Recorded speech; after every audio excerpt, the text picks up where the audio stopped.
kati bino government yefuula etabiraba mulinda bamale kunzita government banumba ogwasooka nenerwanako nenvaawo banumbye ogwokubiri ganga namba y'ennumba ngerimu n'abaana ba ghetto structure mwagala bamale kunzita mulinda bamale kuntuga tebanya tuwa Kampala kati leero wali kutuka salamu bagikwata wali wali bagala kutakinja hapo tebanya tuwa Kampala azina atomera butomezi baina n'ensulu zino nsulu luse bagikubye bw'ekyomanya tebalina kye emmotoka Pallaso notomera emmotoka y'omusajja booti King abadde ali mu kugenda kuyimba ekigangazi Pallaso n'egganga ye ne bamuteega kino kye bakoze emmotoka ye. Ekigendererwa kibadde kyakwagala kutwala bulamu, babadde n'amafuta, babadde n'ebisi, babadde ne tiyagaasi, babadde n'abantu abalina emmundu, babadde n'ensuuluulu, babadde na buli macupa, bwe bati bwe bakoze King. Bwe bati bwe bakoze emmotoka ya King. Wano Pallaso addidde emmotoka ye n'agikuba n'akoona emmotoka ya King intentionally.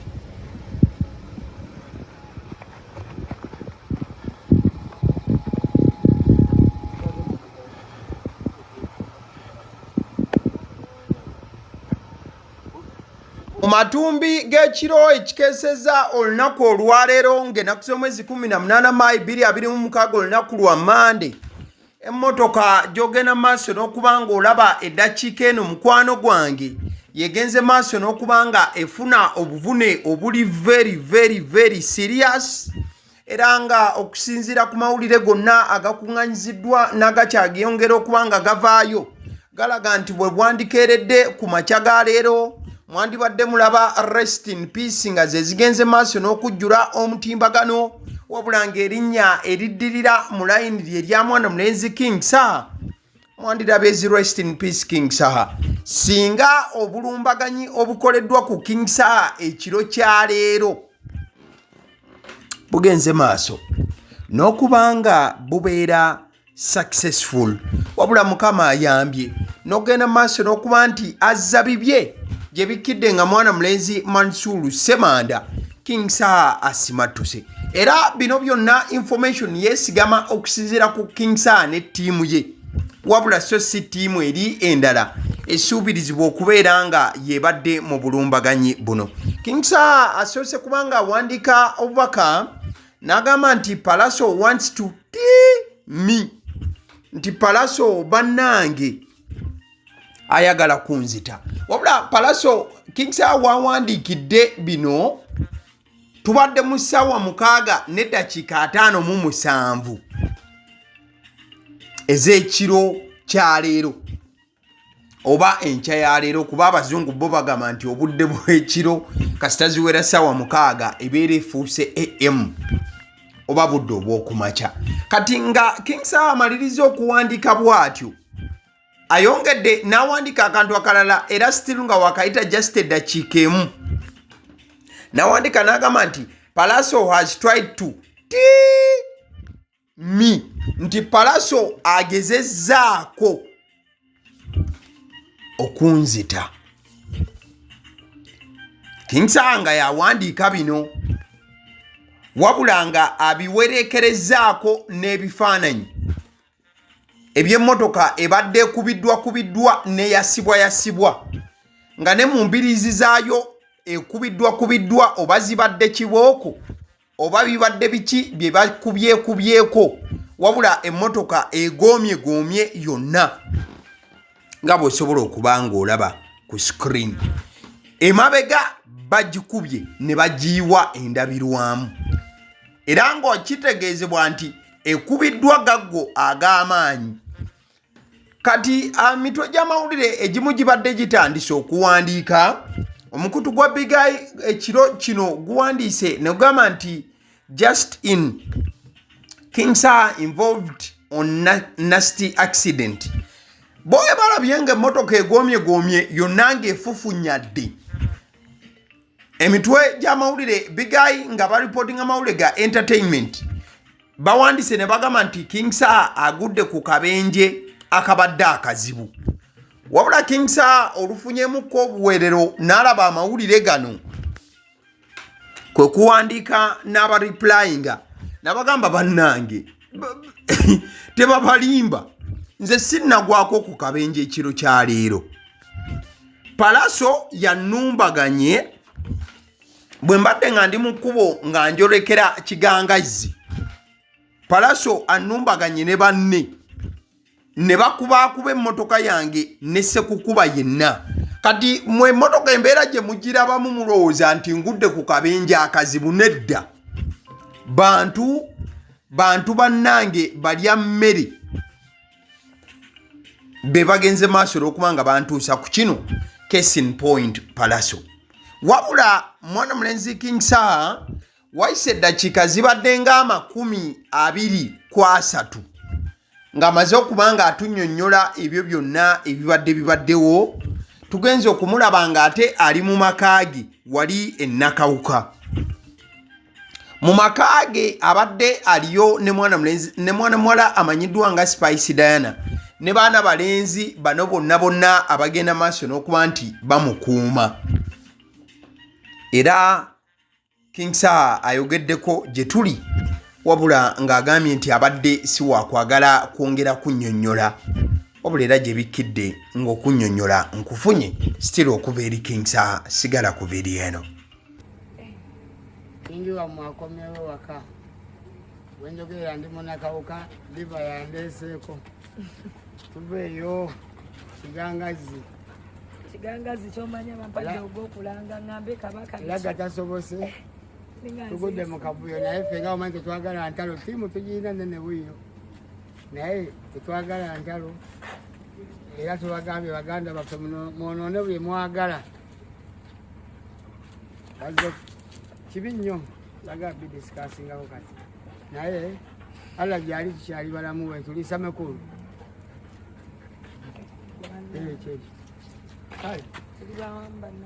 tuli bawamu ate kati twetuge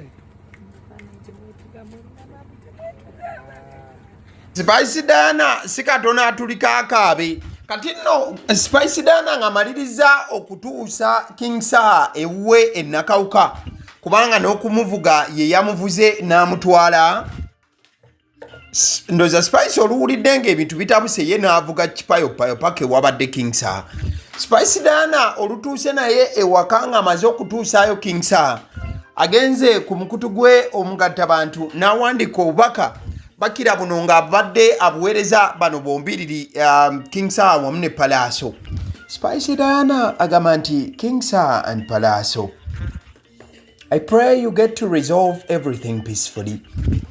Even today, I was with Pallaso on the same show in Kamengo. The other one with King Saha in Chigangaizi, where he didn't get to perform because of their incident. It is so sad to see this happening. Bambi tubagala muli balamu. Nateekawo omutima. Nateekawo n'obukono. Spice Diana agamba nti abaddeko ne Pallaso mu kiro kye kimu. Ate era mukadde ke kamu n'abeerako ne King Saha mu kiro kye kimu. Yabadde ne Pallaso e Kamengo kanaabeera ne King Saha ekigangaizi. Kati nno Ssaabavvulu Balamu oba yali omutegesi w'ebivu akyali. Just abadde minister gye buvuddeko. Naye awandiise n'agamba nti why? He's not in charge of anyone's life. Sit down and reconcile my brothers, King Saha and Pallaso. No individual is above the law. Kati Balamu ng'agamba nti tewaliwo omuntu ali waggulu w'amateeka. King Saha atuule ne Pallaso bagende maaso n'okubeera nga ensonga bazigayagayamu era ebibatawunkanya birekeraawo okugenda maaso. King Saha olutuuse waka awandiikidde Pallaso n'amugamba nti coward move, nti eyo move Pallaso gy'akoze mu kiro kya leero ebadde move ya kitiitiizi. Era King Saha n'awandika n'agamba second time no luck, Allah got me. I choose peace, not fear. King Saha n'agamba nti guno gubadde mulundi gwa kubiri nga Pallaso agezaako okumukola kyayagala okumukola wabula Katonda amusaasidde. Pallaso n'agamba, King Saha n'agamba nti temulowooza nti buno butiitiizi nedda. Just nze nsazeewo obusazi kulaba nga nkwata kkubo lya mirembe. King Saha mu bamu ku baasuubiriza agamba aba ghetto structure be bali mu kintu kino okusinziira ku ye King Saha wamu ne muyimbi munne nti be baagala okumulaba nga ali ku ttaka. Ghetto structure kyemmanyi mugimanyi, sijja kugigendamu noonyereza yeeriwa batumugimanyi bulungi. King Saha bw'amaze n'awandiika n'agamba nti just like that we lost a brother, nti just mu bintu bwe biti ebyentalotalo n'ebigwa mu kkowe lino baali babifiiriddwamuko muganda waabwe. I think abadde ayogera ku radio omuba mujjukira bulungi incident ya Moze radio. Kati mwana mulenzi Frank Ntambi Wine Balkeza omu ku bagoberera ebintu bya entertainment bino agambye bw'ati King Saha naddala King Saha bw'avuddeyo n'agamba nti gavumenti esirise wamu n'ebitongole bya security. Someone should tell King Saha that police, as always in such situations, won't act without his formal complaint. So he should, as soon as possible, go to the police, open a case file against Pallaso, record a detailed statement of what happened, and then we see how untouchable that Pallaso guy is. Less than that, such crooked acts will just continue and make that fella feel like an invisible of sorts by which he's not. Nobody is above the law. Act now, Mr. Semanda. Frank Ntambi agambye nti wabeewo omuntu agamba King Saha nti poliisi tegenda kusituka kujja gyali naddala nga ye tavuddeeyo n'afayiringa okuloopa okujjuvu mu butongole. Frank Ntambi agamba nti King Saha alina okukola mu bwangu ennyo okugenda ku poliisi yalipootinge agulewo fayiro ku Pallaso alikodinge ne statement mu bujjuvu ku biki byonna ebigenze mu maaso.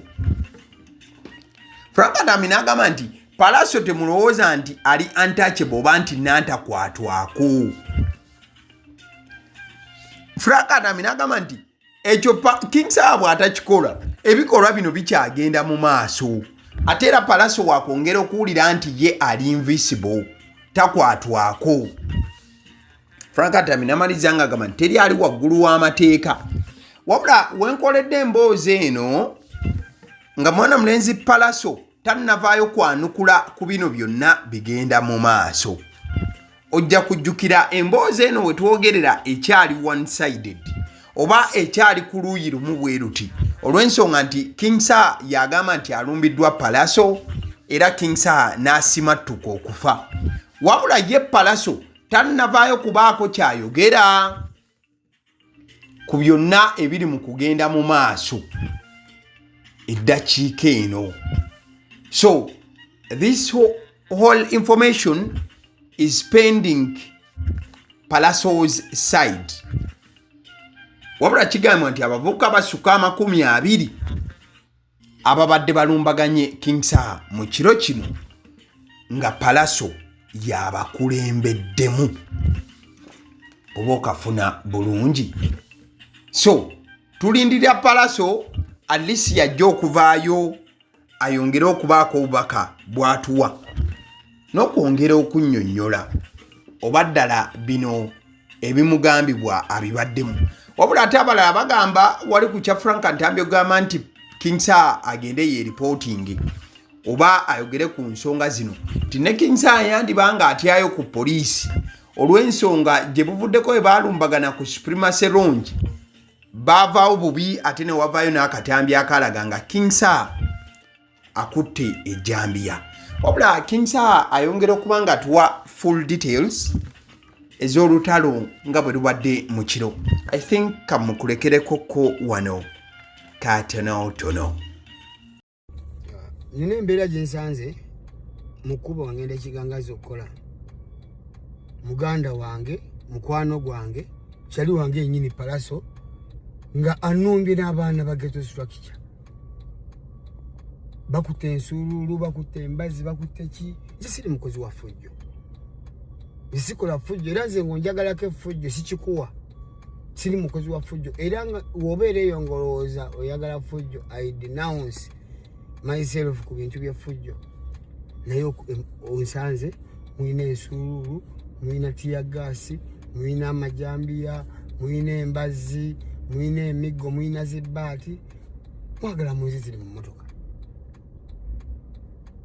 ne Pallaso bakozesa abo bakozesa bukozesa nkubuulira baagala onzite ate naye bakusibe bakozesa bukozesa gwe tunuulira mu kibira wonsanze abaana banyimiridde mu maaso ntudde ku steering goloza lwaki nsibye neŋŋaana okupushinga forward okumenya abaana amagulu siri muntu wa violence era tolwana kumpushinga mu violence ekyo sijja kibawa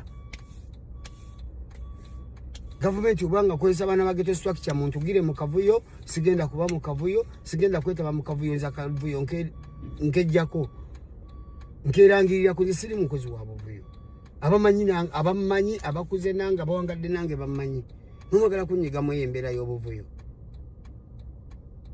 obulamu bwange buli mu matigga abantu tebamanyi mwe muli eyo mupangapanga ebintu mutuula enkiiko muntu gire mu kavuyo mugambe nti Saha abadde muganga wo nze nalidde muganga wo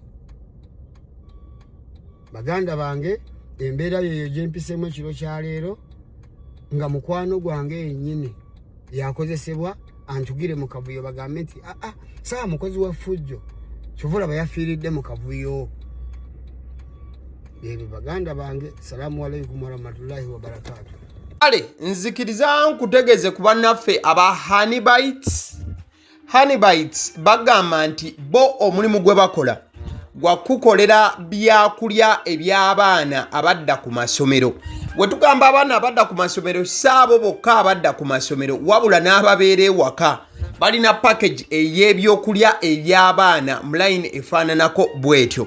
Gwe bakubire bukubizo bagambe njagala package y'ebyokulya by'abaana abali ku masomero oba abaana abalya ebyokulya.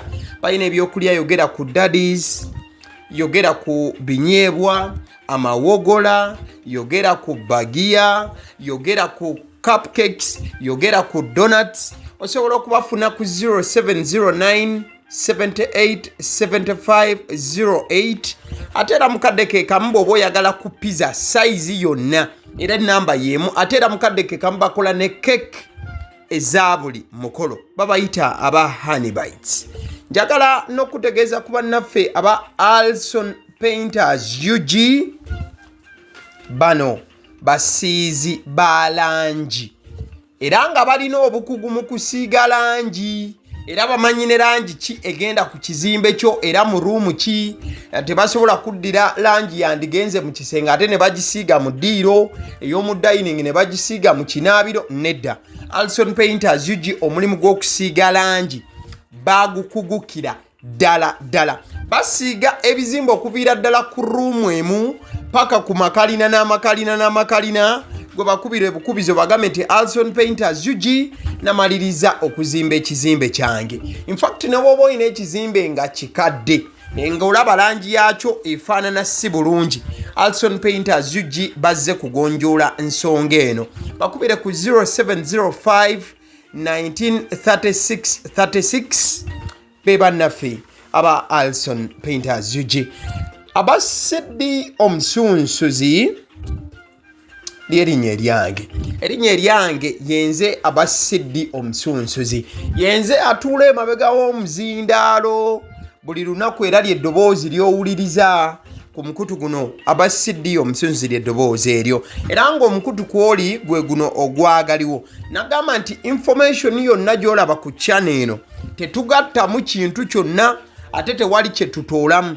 Information nga bw'eba eyingiddewo ffe bwe tugikwata ne tugikuwa. Kati gwe omulabi n'osalawo ki eky'okukozesa information eyo. Kati ky'ogenda okukola mukwano gwange bw'oba omaliriza okulaba vidiyo eno likinga commentinga kikyolowooza mukadde ke kamu subscribing aboba nga omukutu guno oli mupya ate era mukadde ke kamu sharingira mikwano gyo girabe video eno ate ne videos endala ku mukutu guno. Agaliwo YouTube channel mwebale kutulaba.